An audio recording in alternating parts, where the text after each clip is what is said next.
Hey there, Beth from scrappingwonders.com, and I have a concept in mind for this layout. As you can see, I took my old, very old, yes, these are old, Creative Memories hexagon punch. I could have done this on the Cricut, but I felt it was just easier for me to go ahead and get punching because I wanted several different papers and I wasn't sure which one I wanted. These are all Prima papers from the, ooh, what are they from? They are from the Tales of You and Me collection.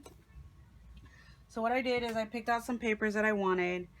I punched out all of these hexagons, and I have here some photos that I'm going to be working on for another tough layout from the Ali Edwards story kit.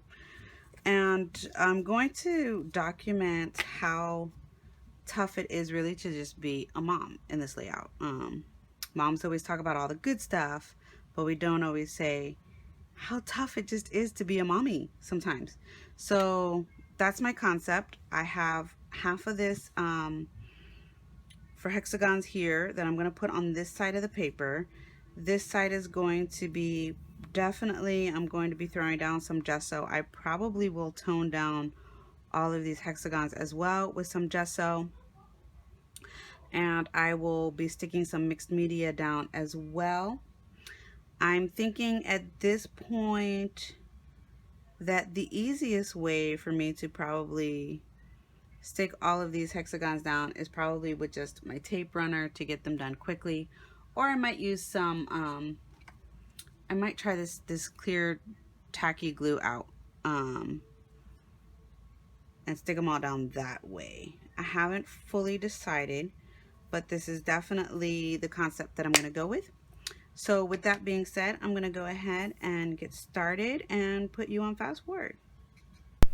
Okay, so here I am, and I tried the tacky glue, and I did 2 of them with the tacky glue and quickly realized that that was not the way to go because it was too long of a drying time, so they were moving around on me as I was trying to pick up other hexagons to get them taped down. So I went and grabbed my I tried the ATG gun, and I didn't like that just because it was too big for these small hexagons, because they're punched at 1.5, so they're not very large.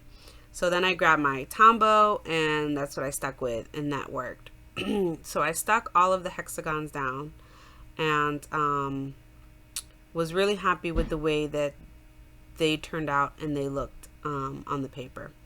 And then I did not realize that my video had cut out on me, but I have already laid down gesso on the white part of my paper with the credit card technique. So I just have a nice thin layer of gesso. And then I did a gesso wash for over the hexagons because I didn't want straight on gesso over the hexagons. I just wanted to dull them down a little bit. And also I didn't like the harsh line that was going between the hexagons and the white paper. And a gesso wash dulls them down, but it's not like a full coverage. It's just a light coverage of gesso. So I went ahead and did that. And then I left this part in where I cut my pictures, and these pictures are sized, they're 4x4, a little less than 4x4. But anyways, I cut them, and then I saw that one was black and white and the other ones were in color, and then I wasn't really happy with that. And I spaced them out, and I was stuck with this grid option just because of the size of them. And I'm usually fine with a grid option, but that's not what I wanted to do. So then I came over here, and you're going to see in a bit what happens with my pictures in a minute. But I'm just getting my mixed media on, and I grabbed, oh goodness, what is this? It's Distress ink. I want to say, I can't remember. I'll leave it down, but I can't remember what color that Distress ink is. But I started with the Distress ink, and then I came in with, Prima paint after that. I'm checking out my strip, so I cut a strip of black cardstock at 3 1/4 by 12 so it could lay across. And then I came in with my Prima paint, and that's an acrylic paint, and I just brushed it on between the hexagon area and the white paper area. And I like that, so I'm drying that. And then you can see there's a bit of a line going on between the acrylic paint and it's stopping and turning into paper. So I'm going to come in with some Shimmers vibes here, and I can't remember the color of that either, but I'm coming in there with some Shimmers vibes, and I really like the way all three of these colors look and the way they are coordinating with the Prima paper there. I think everything looks great and came out great, so I was really happy with all of that. And just cleaning off my desk there. So my desk is actually brown. It's a very dark brown, but at Home Depot they have a huge long thing of whiteboard that you can purchase, and so I had them cut this whiteboard that was like $8. It was massive, and they cut it down for me, and I have 2 extra pieces. And because it's a whiteboard, it wipes off pretty easily when I'm doing mixed media. So I don't even worry about having a craft mat down right now. And I'm really liking how it works out. So that's what is on top of my desk. Back to the photos. There you can see I cut my photos down to, they're all 3x3 now, and they're all black and white. And I'm really happy with that. And I'm really happy with how they fit that strip of just photos. And I'm glad that it's all different photos, but I also have a single photo of each of the little ones on this.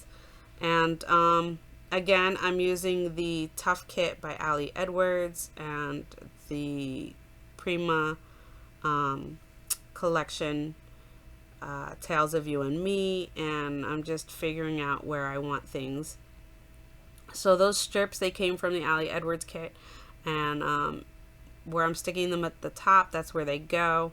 And then I labeled each photo a number, and then I put journaling for each coordinating strip at the top. So it's just a little story about each photo that I have there, and then using my Scotch adhesive just to stick it down, because I want to make sure that it sticks to all of that paint and ink and everything like that. And sometimes the tape runners, they don't stick. So I did that, and then I'm going to do a bit of journaling. And pretty much after I did the journaling, the layout is considered pretty much done. So like I said, I told a little bit about each photo. And then I'm going to put my journaling underneath that chipboard piece there at the bottom. And in my journaling, I'm really just talking about how tough it is to be a mommy and to work with all of the different personalities of all of my kids, as well as, you know, the man in our lives. And that's pretty much it. That's it for this layout. It was pretty easy.